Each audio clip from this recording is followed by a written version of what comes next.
student. I am Professor Smita Jha from the Department of Humanities and Social Sciences, and I am here to discuss today the phenomenological aspect of research methodology, because this is the course under the banner of research methodology.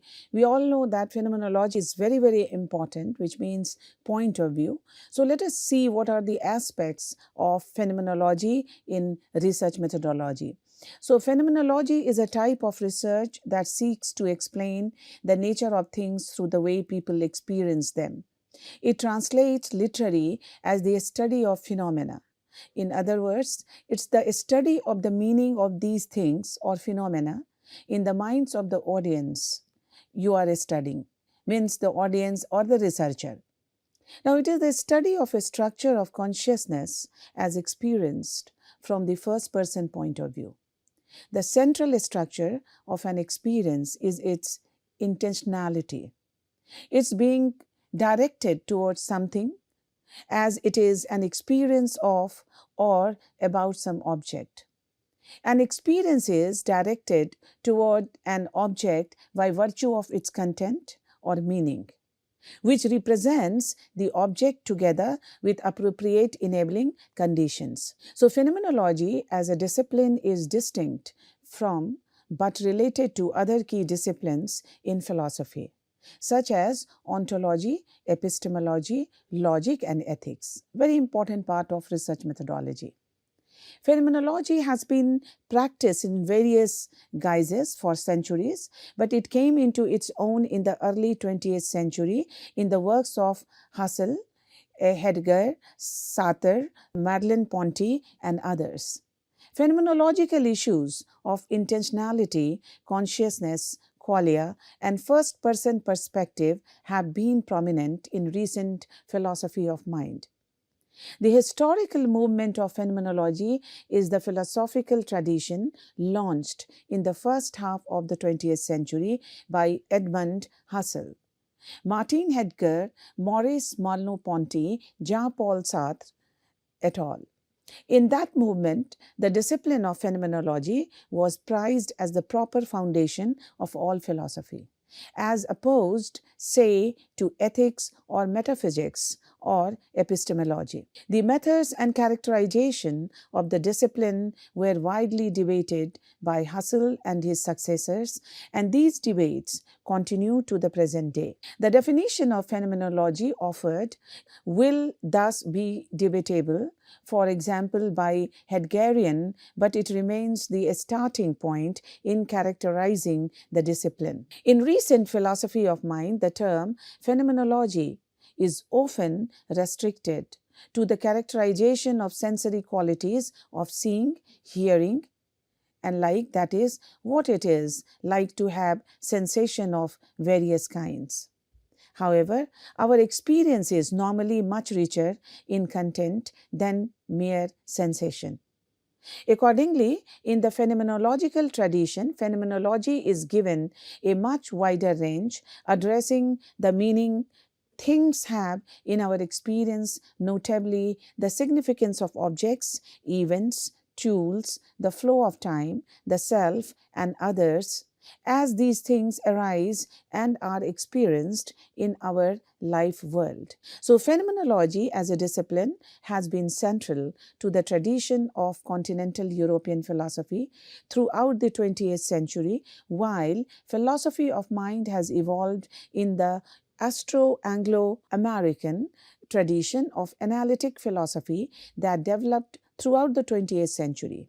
Yet, the fundamental character of our mental activity is pursued in overlapping ways within these two traditions. Accordingly, the perspective on phenomenology drawn in this discussion will accommodate both traditions.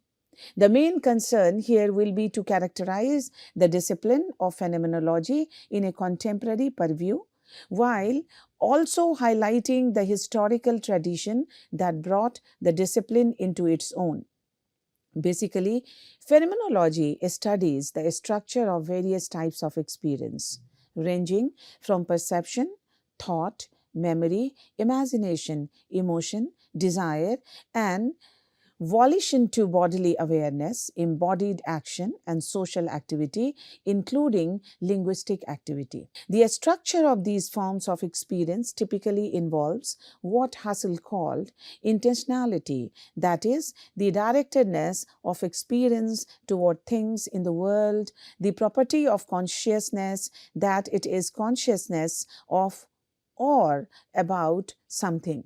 According to classical Hussleyan phenomenology, our experience is directed toward, represents, or intends things only through particular concepts, thoughts, ideas, images.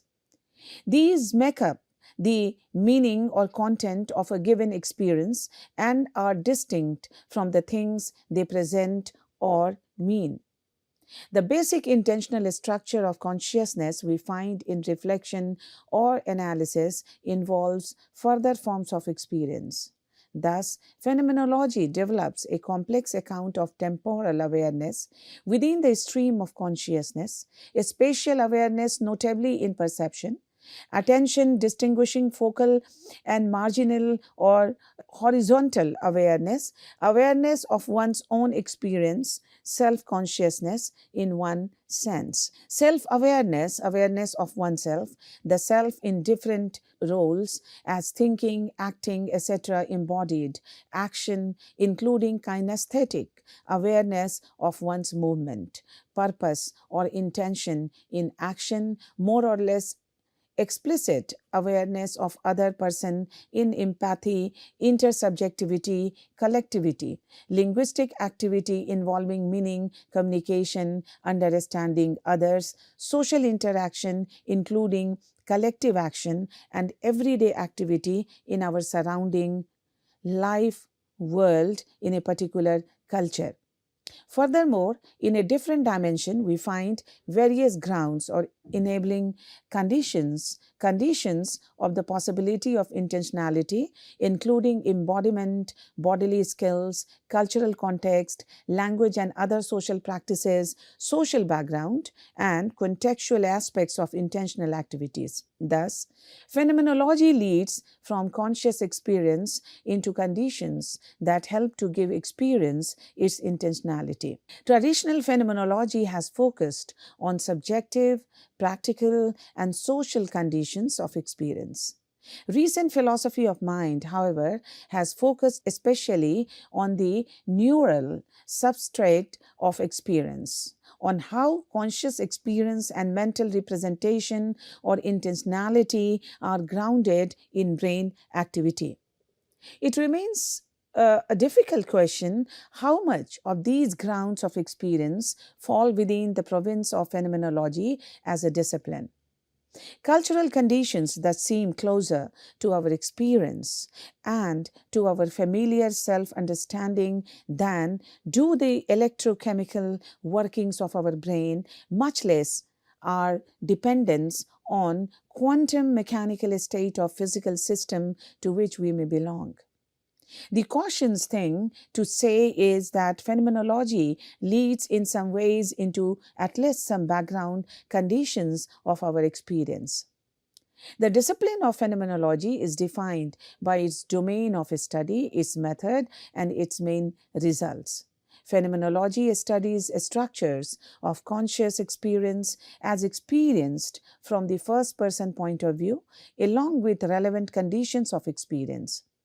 The central structure of an experience in its intentionality, the way it's directed through its content or meaning toward a certain object in the world. We all experience various types of experience, including perception, imagination, thought, emotion, desire, volition, and action. Thus, the domain of phenomenology is the range of experiences, including these types, among others. Experience includes not only relatively passive experience, as in vision or hearing, but also active experience, as in walking or hammering a nail or kicking a ball. Conscious experiences have a unique feature. We experience them, we live through them, or perform them. Other things in the world we may observe and engage. but we do not experience them in the sense of living through or performing them. This experiential or first person feature, that of being experienced, is an essential part of the nature or a structure of conscious experience. As we say, I see, think, desire, do. This feature is both a phenomenological and an ontological features of each experience. It is part of what it is for the experience to be experienced, phenomenological, and part of what it is for the experience to be, that is ontological. How shall we study conscious experience? We reflect on various types of experiences, such as we experience them. That is to say, we proceed from the first person point of view. However, we do not normally characterize an experience at the time we are performing it. In many cases, we don't have the capability. A state of intense anger or fear, for example, consumes all of one's psychic focus at the time. Rather, we acquire a background of having lived through a given type of experience, and we look to our familiarity with that type of experience, hearing a song, seeing a sunset, thinking about love, intending to jump a hurdle. The practice of phenomenology assumes such familiarity with the type of experiences to be characterized. Importantly, also, it is types of experience that phenomenology pursues rather than a particular fleeting experience, unless its type is what interests us. Classical phenomenologists practiced some three distinguishable methods. First, we describe a type of experience just as we find it in our own past experience. Thus, Husserl and Merleau-Ponty spoke of pure description of lived experience. Second, we interpret a type of experience by relating it to relevant feature of context. In this vein, Heidegger and his followers spoke of hermeneutic, the art of interpretation in context, especially social and linguistic context. Third, we analyze the form of a type of experience. In the end, all the classical phenomenologists practiced analysis of experience, factoring out notable features for further elaboration. Now, these traditional methods have been ramified in recent decades, expanding the method available to phenomenology. Fourth, in a logical semantic model of phenomenology, we specify the truth conditions for a type of thinking, say where I think that dogs chase cats, or the satisfaction condition for a type of intention, say where I intend or will to jump that hurdle. Fifth, in the experimental paradigm of cognitive neuroscience, we design empirical experiments that tend to confirm or refute aspects of experience, say where a brain scan shows electrochemical activity in a specific region of the brain through a observe a type of vision or emotion or motor control. What makes an experience conscious is a certain awareness one has of the experience while living through or performing it. This form of inner awareness has been a topic of considerable debate. Centuries after the issue arose with Locke's notion of self-consciousness on the heels of Descartes' sense of consciousness, conscience, co-knowledge. Does this awareness of experience consist of a kind of inner observation of the experience as if one were doing two things at once? Brentano argued no. Is it a higher order perception of one's mind's operation, or is it a higher order thought about one's mental activity? Recent theorists have proposed both. Or is it a different form of inherent structure? Sartre took this line, drawing on Brentano and Husserl. Conscious experience is the starting point of phenomenology, but experience shades off into less overtly conscious phenomena. As Husserl and others stressed, we are only vaguely aware of things in the margin or periphery of attention, and we are only implicitly aware of the wider horizon of things in the world around us. Moreover, as Heidegger stressed, in practical activities like walking along, or hammering a nail, or speaking our native tongue, we are not explicitly conscious of our habitual patterns of action. We should allow, thus, that the domain of phenomenology, our own experience, spreads our from conscious experience into semi conscious and even unconscious mental activity, along with relevant background conditions implicitly invoked in our experience. These issues are subject to debate.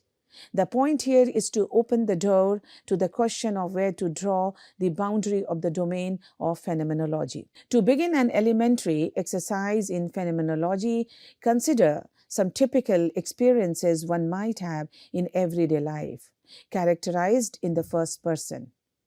I see that fishing boat off the coast as dusk descends over the Pacific. Then I hear that helicopter whirling overhead as it approaches the hospital. And then I think that phenomenology differs from psychology. I wish that warm rain from Mexico was falling like last week. I imagine a fearsome creature like that in my nightmare. I intend to finish my writing by noon. I walk carefully around the broken glass on the sidewalk. I stroke a backhand crosscoat with that certain underspin.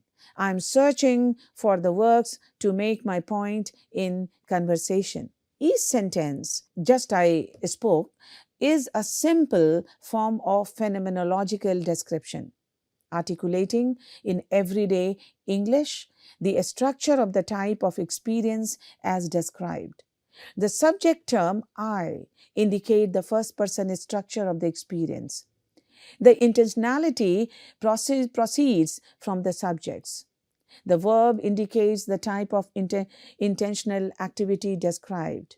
Perceptions, thought, imagination of central importance is the way that objects of awareness are presented or intended in our experiences, especially the way we see or conceive or think about objects. The direct object expression, that fishing boat off the coast, articulates the mode of presentation of the object in the experience.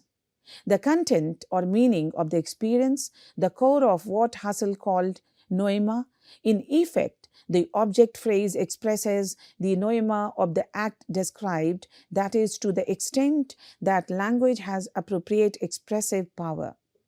The overall form of the given sentence articulates the basic form of intentionality in the experience, subject, act, content, object. In such interpretative descriptive analysis of experience, we immediately observe that we are analyzing familiar forms of consciousness, conscious experience of or about this or that. Intentionality is thus the salient structure of our experience, and much of phenomenology proceeds as the study of different aspects of intentionality. Thus, we explore structures of the stream of consciousness, the enduring self, the embodied self, and bodily action.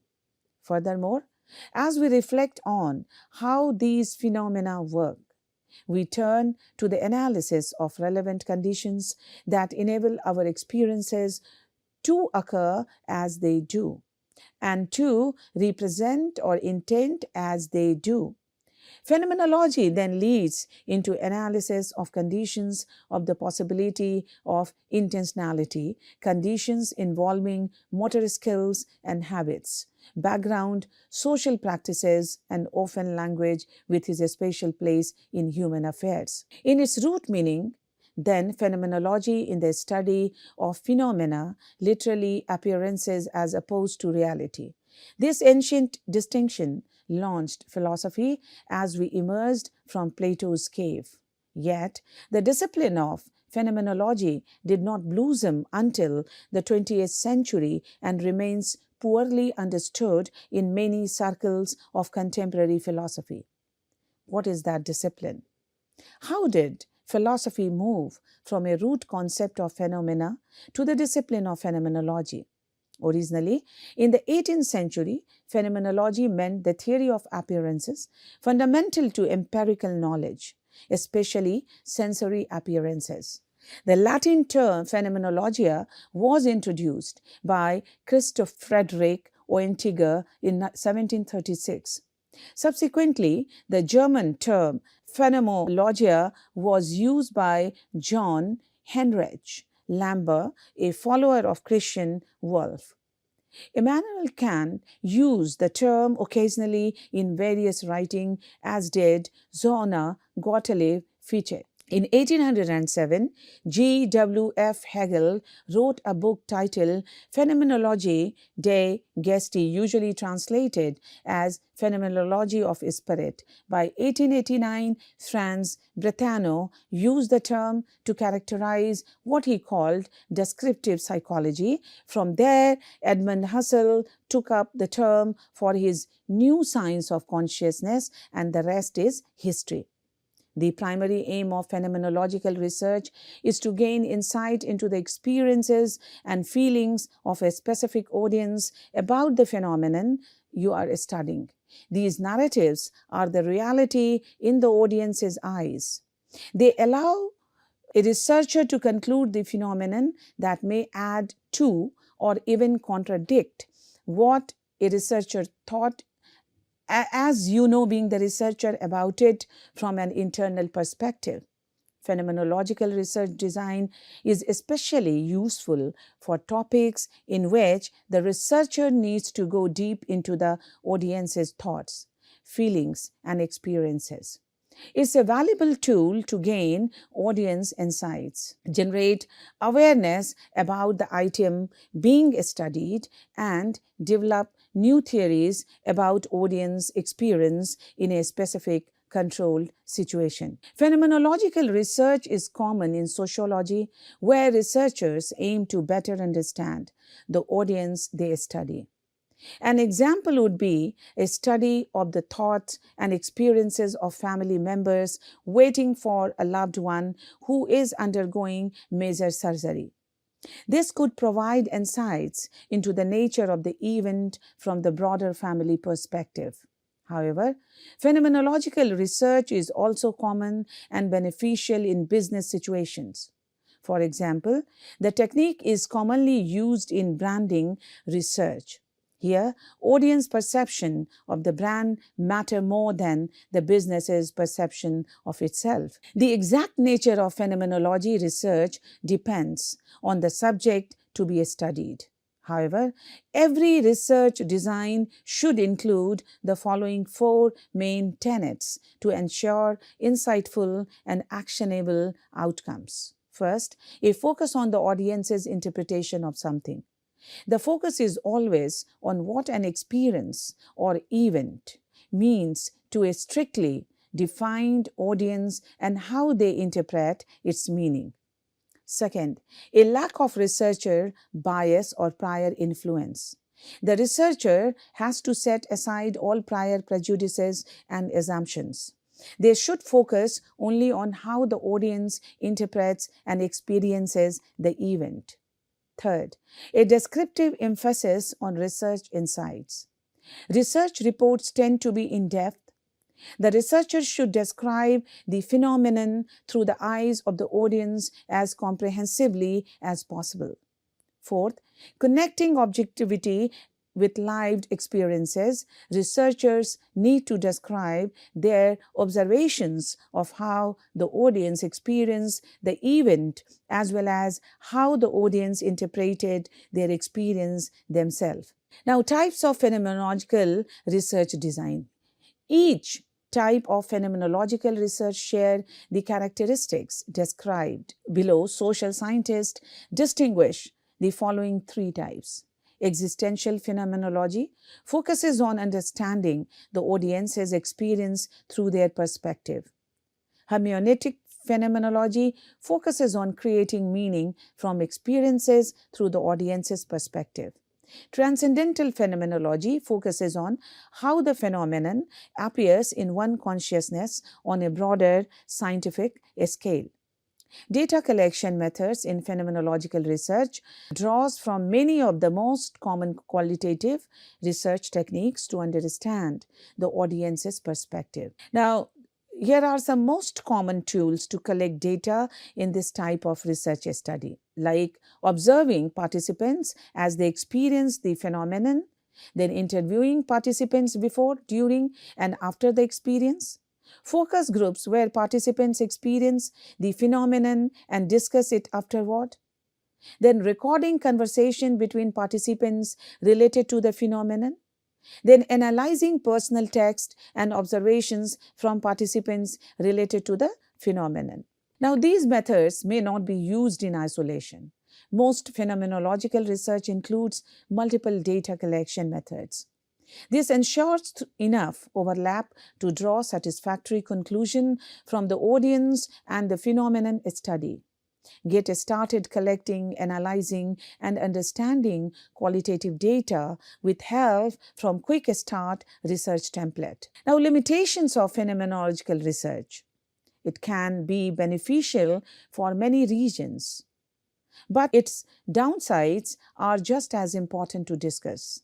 This type of research is not a solve-all tool to gain audience insights. You should keep the following limitations in mind before you design your research study and during the design process. Now, these audience studies are typically very small. This results in a small data set that can make it difficult for you as a researcher to draw complete conclusions about the phenomenon. Researcher bias is difficult to avoid even if you try to remove your own experiences and prejudices from the equation. Bias can contaminate the entire outcome. Phenomenology relies on audience experiences, so its accuracy depends entirely on how well the audience can express those experiences and feelings.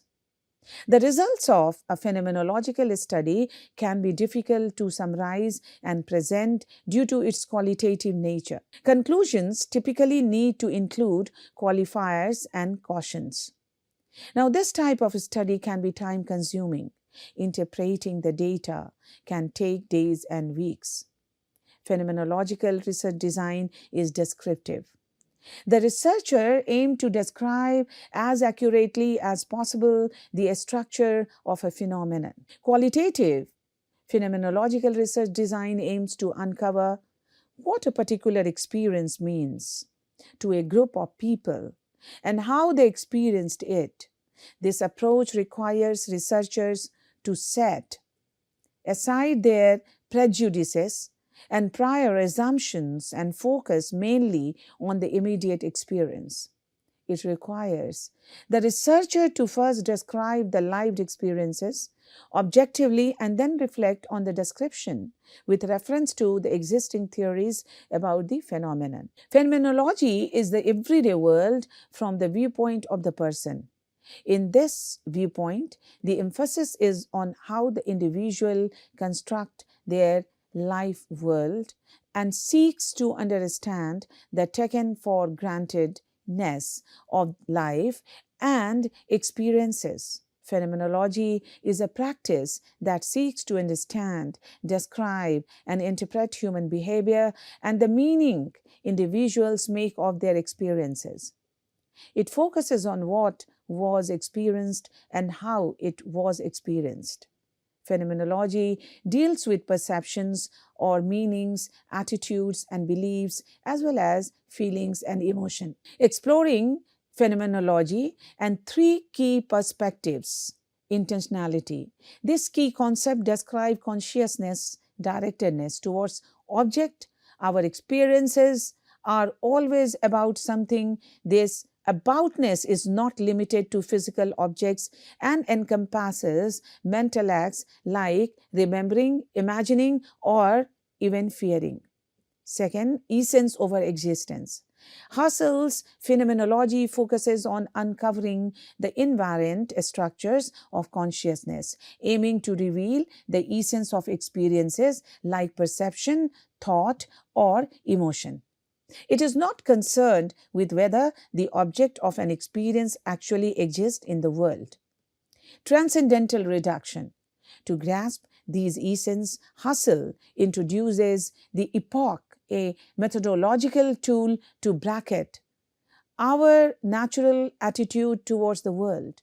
This doesn't mean denying the world's existence. It's about shifting focus from the objects themselves to how they appear in our consciousness. Like, for example, when perceiving a table, we experience it through different profiles or perspectives. We can't see all sides simultaneously, yet we grasp the table as a unified object. Transcendental phenomenology investigates the structure of consciousness that enables this constitution of objects from a multitude of appearance. Heidegger's hermeneutical phenomenology says that being in the world, unlike Husserl's focus on pure consciousness, Heidegger grounds his phenomenology in the concrete existence of Dasein, a term he uses to describe human existence inherent being in the world. Facticity and historicity. Heidegger recognizes that our understanding of the world is shaped by our historical and cultural context. We don't encounter the world as a neutral observer, but through a lens of pre-existing interpretation and practices. Self-concealing nature of phenomena. Heidegger contains that things don't always reveal themselves fully. Our understanding is often clouded by biases, assumptions, or simply the inherent ambiguity of existence. Phenomenology, therefore, becomes a process of uncovering hidden meanings and questioning taken for granted assumption. Like example, consider the act of using of hammer. For Heidegger, this is not just a neutral interaction with an object. It reveals a whole network of meanings related to our practical engagement with the world, our understanding of for the sake of which building something, and our shared cultural practice. Merleau-Ponty's idea of perception speaks of the primacy of perception, and he challenges the traditional view of perception as a passive reception of sensory data. He argues that perception is an active and embodied engagement with the world. Body subject is yet another Ponty's view. He rejects the Cartesian mind-body dualism. For him, our body is not just an object in the world, but the very medium through which we experience and understand the world.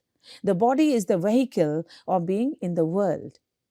And then perception as foundation, where Ponty places perception at the heart of his phenomenology. He sees it as the foundation for all other cognitive activities, including thought, language, and intersubjectivity. If we talk about interviews, interviews are a common method for collecting data in phenomenological research. Researchers typically use semi-structured or unstructured interview, which prioritize open-ended questions and allow participants to describe their experiences in their own words. These interviews aim to explicit, detailed, concrete description of specific experiences rather than abstract generalization. For instance, instead of asking, "What does friendship mean to you?"